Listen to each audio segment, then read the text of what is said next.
కనుక్కొని ఛార్జ్ షీట్లు ఎలా ఫైల్ చేస్తారో దాని మీద కోర్టు విపరీతమైన ముట్టికాయలేస్తుంది. ఈ లిక్కర్ స్కామ్ ని అడ్రస్ చేస్తున్న పోలీస్ డిపార్ట్మెంట్ కి, సిట్ అధికారులకి. ద సేమ్ సినారియో మీరు వీళ్ళ మోడస్ ఆఫ్ ఆపరెండి ఎలా ఉందో చూడండి. తంబళపల్లిలో జయచంద్రారెడ్డి గారు దొరికిన వెంటనే ఈడేమో పెద్దిరెడ్డి తాలూకా, ఇక్కడేమో జనార్దన్ రావు గారు మైలవరంలో దొరకగానే ఇమీడియట్ గా వీడేమో జోగి రమేష్ తాలూకా. వీళ్ళ పనితీరు మీరు నిశ్చితంగా గమనించగలిగితే, లిక్కర్ ఇందాక అజయ్ చెప్తూ కూడా ఆయన అన్నాడు, ఏమన్నాడంటే క్లియర్ గా ఈ లిక్కర్ ది 2 ఏళ్ళు బట్టో 3 ఏళ్ళు బట్టో చేస్తారన్న దగ్గర దీనికి అథెంటికేటివ్ ఇన్ఫర్మేషన్ వెనక నుంచి ఏమొస్తుంది అన్నది చూసుకుంటే, respect to excise department the first and foremost తంబలపల్లిలో మొలకల్ చెరువు బ్రాండ్ అరెస్ట్ వెంటనే అక్కడ పట్టుకున్న వెంటనే వాళ్ళు ఎస్టాబ్లిష్ చేసింది it is happening from couple of months an aggregate 1.5 months నుంచి తీవ్రంగా ఉంది. వీళ్ళు ఈ వెహికల్స్ లో ఎలా తరలిస్తున్నారు, 30,000 బాటిల్ ఇక్కడ నుంచి ఆపరేషన్ ఎట్లా జరుగుతుంది అన్నది క్లియర్ గా ఎస్టాబ్లిష్ చేశారు. తదనంతర డెవలప్మెంట్స్ లో ఈ తపేలా ఛానల్ నుంచి వచ్చిన నెరేటివ్స్ ఎట్లా ఉన్నాయంటే, యాక్యురేట్ ఫిగర్స్ ని వీళ్ళ వల్లనే ఇప్పుడు మనలో అనమాట. నాకు అజయ్ సజ్జయ్ గారు మాట అన్నారు, పెద్దిరెడ్డి తాలూకా తెలియక టికెట్ ఇచ్చామో అసలు ఎంక్వైరీ చేయలేదు. ఫర్ యువర్ ఇన్ఫర్మేషన్, అతను ఆఫ్రికాలో లిక్కర్ వ్యాపారం చేస్తున్న విషయం అతని ఎలక్షన్ అఫిడవిట్ లో క్రిస్టల్ క్లియర్ గా ఎస్టాబ్లిష్ చేశాడు.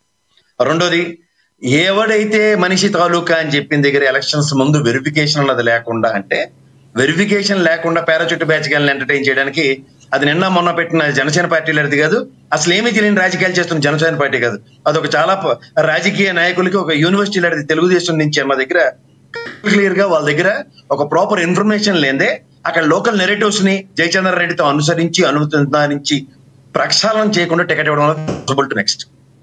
ఎందుకంటే 44 సంవత్సరాలు బట్టి నేను తెలుగుదేశం యొక్క ప్రస్థానం, అందరూ టికెట్లు ఇచ్చే ఉద్దేశం, టికెట్లు తీసుకున్నాను, ఇవన్నీ తెలిసిన విషయాలు ఎవరికైనా సరే. ఇవి మాట్లాడడానికి చాలా బాగుంటాయి. ఇప్పుడు ఏంటంటే ఆల్ ఆఫ్ అ సడన్ ఈ జోగి రమేష్ అనే వ్యక్తి అరెస్ట్ అన్నది చూస్తే తీవ్ర తుఫాను, ఈ మోంతా తుఫాను యొక్క effect and in the same తినరులో కాశీనాథుని కాశీబొగ్గలో తిరుమల క్షేత్రానికి సంబంధించిన చిన్న తిరుపతిగా వివరణిస్తున్న స్వామివారి సన్నిధిలో జరిగిన 10 మంది ఏదైతే తొక్కిసలాట్లో చనిపోయిన ఉదంతంలో సింపుల్ గా మాది ఇది సంబంధించినంత వరకు అది ప్రైవేట్ దేవాలయం అని, తర్వాత అక్కడ నారా లోకేష్ గారు ఒక విద్యాశాఖ మంత్రి, ఐటీ శాఖ మంత్రిగా అక్కడికి వెళ్తేనే కానీ కాంపన్సేషన్ కూడా ఇవ్వలేని నిస్సహాయ స్థితి.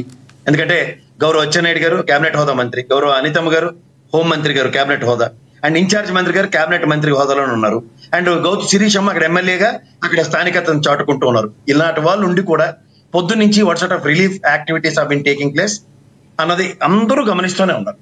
తర్వాత అక్కడ సంబంధిత పోలీస్ స్టేషన్ అధికారులు ఏమీ కాకుండా స్పందించాలి. ఎందుకంటే 25,000 మంది ఒక దగ్గరికి కేంద్రీకృతం అవుతున్నప్పుడు పోలీస్ వ్యవస్థ వాళ్ళకి ఎవరికి డైరెక్షన్ అక్కర్లేదు. ఎందుకంటే ప్రాక్టికల్ ఎగ్జాంపుల్ చెప్పాలంటే, నా ఇంట్లో దొంగతనం జరగచ్చు, దాన్ని ప్రక్షాళించి పట్టుకునేది, దొంగల్ని ఎతికి పట్టుకునేది పోలీస్ డిపార్ట్మెంటే, and in the same scenario నా ఆస్తిని నాకు తిరిగి అప్పచెప్పేది కూడా పోలీస్ డిపార్ట్మెంటే. అలాగే జనసంద్రత ఉన్న దగ్గర police alert and police their manual లో అది చాలా క్రిస్టల్ క్లియర్ గా ఉంటుంది. సో ఈ ఇష్యూస్ అన్నింటిలోనూ ఒక గవర్నమెంట్ ఫెయిల్ ఎస్టాబ్లిష్ చేసే దీంట్లో మీరు గమనించగలిగితే, తుఫాన్కి ఒక 24 గంటల ముందు ఆంధ్రప్రదేశ్ లో ఉన్న గౌరవ ముఖ్యమంత్రి గారు, గౌరవ ఐటీ అండ్ విద్యాశాఖ మంత్రి గారు, ఎందుకంటే ఇప్పుడు అన్ని ఆయన ఆధ్వర్యంలో నడుస్తున్నాయి కాబట్టి 24 గంటల నిడివిలో ఆ రోజంతా తుఫాన్తో ఇస్రో శాస్త్రవేత్తల కన్నా తలదన్నే రీతిలో వాళ్ళు పనిచేసిన విధానం. నెక్స్ట్ డే హైదరాబాద్ లో వాళ్ళ తమ్ముడు గారు అబ్బాయి పెళ్లికి ఇస్రో శాస్త్రవేత్తలతో పోలుస్తున్నారు. కారణం ఏంటి? ఎందుకు అంత వ్యంగ్యంగా పోలుస్తున్నారు? ముఖ్యమంత్రి గారు చేయొచ్చు కదా, 24 గంటల ముందు చేస్తే తప్పే ఉంది. అంటే ఒక ఎగ్జామినేషన్ కి ఎప్పుడైనా సరే ప్రిపరేషన్ ఎలా ఉంటుందంటే సంవత్సరం అంతా ఉంటుంది. ఒక రోజు నైట్ అవుట్ చేసి చదివిన దానికి 24 గంటలు మా అబ్బాయి కష్టపడ్డాడు ఫస్ట్ క్లాస్ వచ్చిందంటే ఎలా ఉంటుందో ఇది కూడా. ఎందుకంటే నాకు బుడమేరు తుఫాను 48 గంటల alert, total measurable failure of the government చూసాం. అండ్ వాళ్ళ దగ్గర నుంచి ప్రొయాక్టివ్ ఈ తుఫానికి కూడా భారత రాష్ట్రంలో 24 జిల్లాలు అతలాకుతలం అయ్యి 40 లక్షల పైచిలకు ప్రజలు తీవ్ర అవస్థలు పడ్డారు. ప్రత్యక్షంగా 11 లక్షల పైచిలకు వరి పంట ధ్వంసమైంది. 140,000 ఎకరాల పత్తి పంట, 120,000 ఎకరాల జొన్న పంట, మోర్ దెన్ ఒక దగ్గర 60-70 వేల ఎకరాల్లో పసుపు అండ్ అరటి తోటలు ఎలా ధ్వంసం అయ్యో అందరికి తెలిసిన విషయం. అండ్ ఈ ప్రభుత్వం పంట బీమా అన్నది చేయలేదు. ఓవరాల్ గా బ్యాంకింగ్ సెక్టర్ నుంచి లోన్ తీసుకున్న వ్యవసాయదారులకు మాత్రమే ఇన్సూరెన్స్ పరిహారం అందుతుంది. అది నాట్ ఈవెన్ 1 to 2% రాష్ట్రంలో దగ్గర 80 లక్షల పైరు ఎకరాల సాధ్యమవుతున్న ఖరీఫ్ సీజన్ లో లేట్ ఖరీఫ్ అంటుంది. సో ఇలాంటి దగ్గర 80 లక్షల కమతాల్లో తీవ్ర నష్టం ఎదుర్కొన్న ఈ ప్రభుత్వం నిస్సహాయ స్థితి. కేంద్ర ప్రభుత్వం నుంచి తక్షణ స్థాయం చేయకుండా ఒక్క రూపాయి తక్షణ సాయం చేయలేదు. ఎందుకంటే ఈ ప్రభుత్వం కూటమి ప్రభుత్వం కింద అభివర్ణన ఇచ్చినప్పుడు మొదటిసారి హుదూద్ తుఫాన్ వచ్చినప్పుడు దగ్గర ప్రాథమిక అంచనాలు 1000 కోట్ల పైచీలకి ఇచ్చినప్పుడు ముక్కుతో ఎంగిల్ చేత్తో కాకిని కొట్టినట్టు 200 కోట్లు మాత్రమే కేంద్ర ప్రభుత్వం ఇచ్చిన ఉదంతో మనకు ఒక బెటర్ ఎక్స్పీరియన్స్. ఇలాంటి బెటర్ ఎక్స్పీరియన్సెస్ లో ఇవాళ మళ్ళీ డబుల్ ఇంజన్ సర్కార్ కింద అభివర్ణిస్తున్న దగ్గర ఈ తీవ్రతకి 1 రూపాయి కూడా ఈ రోజు కూడా రాష్ట్ర ప్రభుత్వానికి కేంద్ర ప్రభుత్వం నుంచి సాయం అందకపోవడం.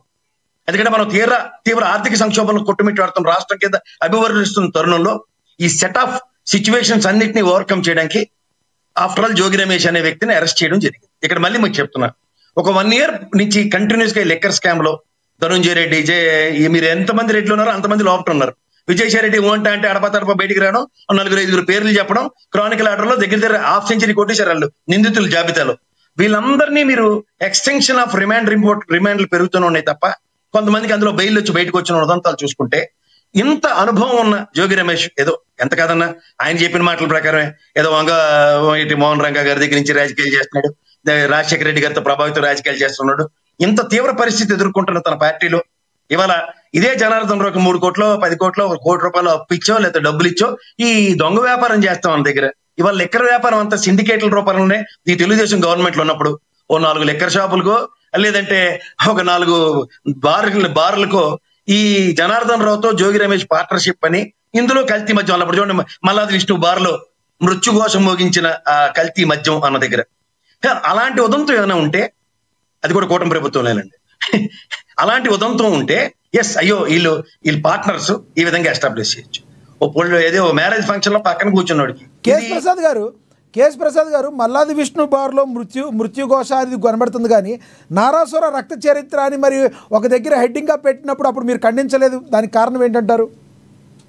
మీరు అప్పుడు ఏమైనా డిబేట్లు చేస్తున్నారా తెలుసా మీకు? నా వీడియోలు వెనక్కి చూడండి. కేజీలతో ఉంటాయి సాధారణంగా అందరివి 1-2 ఉంటాయి, నాకు కేజీలతో చూస్తూ దొరుకుతాయి వీడియో.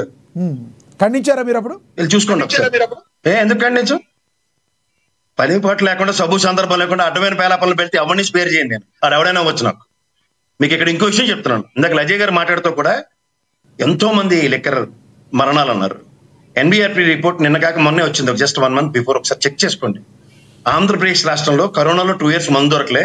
తదనంతర 23-24 కానీ 24-25 21-22 కనుక స్టాటిస్టిక్స్ తీసుకుంటే ఒక్క లెక్కర్ మరణం కూడా జరగలేదు. For your information. ఎప్పుడైనా డేటా తీసుకుని మాట్లాడితే అజయ్ గారు చాలా బాగుంటది. ఏదో మరి బయాస్డ్ గా కొన్ని మరణాలు ఇలాంటి మీరు ఏమైతే జంగారెడ్డిగూడెం గురించి చెప్తారు. జంగారెడ్డిగూడెం మరణాలు అది లెక్కర్ మరణాలా, అది కలుషిత వాటర్ మరణాలా అన్నది కూడా పోర్ట్రేట్ అయింది, ఎస్టాబ్లిష్ అయింది. పోర్ట్రైజేషన్ ఏంటంటే కల్తీ మద్యం అని బిల్డప్లు ఇస్తే కాదు బాబు, కండమ్యులేటెడ్ వాటర్ వలన జరిగిందని తర్వాత సైంటిఫిక్ రిపోర్ట్స్ వచ్చాయి.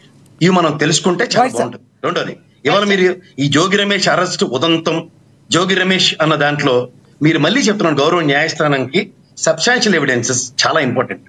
ఎందుకంటే ఈ నకిలీ మద్యం ఈ తంబాలపల్లి వేదికగా అది ఒక ఎంఎస్ఎంఈ యూనిట్ గా, తదనంతరం దాని కింద కుటీర పరిశ్రమలుగా బెల్ట్ షాపులు, ఈ తీవ్రత ప్రజెంట్ ఆన్ అన్ అగ్రిగేట్ ఏ విధంగా పరిరక్షించబడుతున్నాయన్న దగ్గర నేను కాదు, గౌరవ లోకేష్ గారే బెల్ట్ షాపులు చాలా ఎక్కువయ్యాయని క్రిస్టల్ క్లియర్ గా ఆయనే చెప్పాడు.